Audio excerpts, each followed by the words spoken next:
Good morning guys. Good morning mga katoda.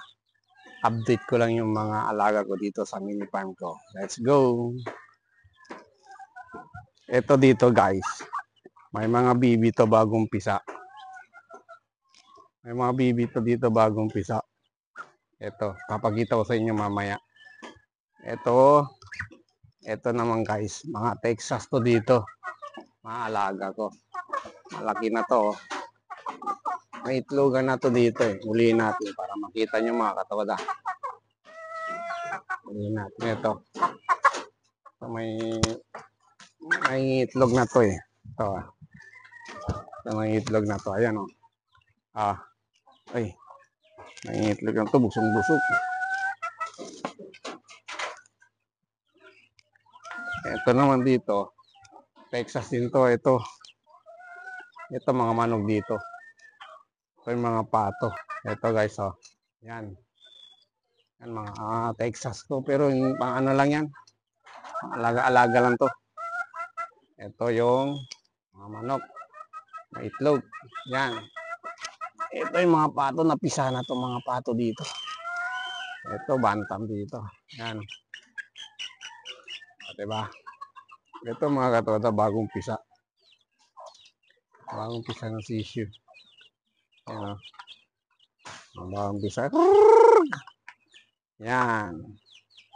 Ito. Ang ano to dito. Yan, laki ng manok mga katoda. Ayan. Ito yung sinasabi ko bagong pisa na pato. Yan o. Bagong pisa yan o. Ang cute nila oh. Ang cute. Ito yung pinapakain ko mga katoda. Ang cute. Yan.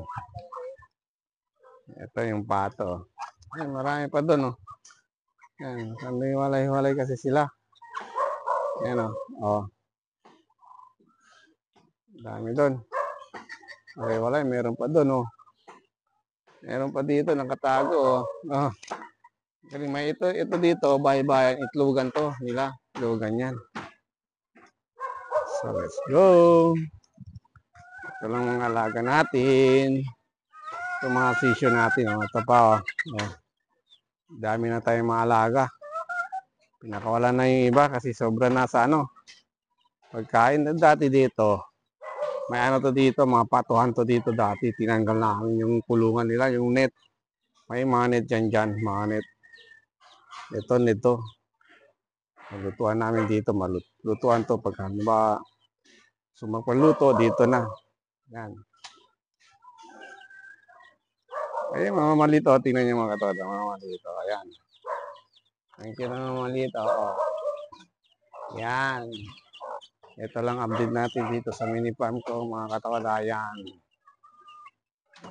dito. MJ Katoda Vlog like na sabi. Ingat sa pagmamaneo. Peace out.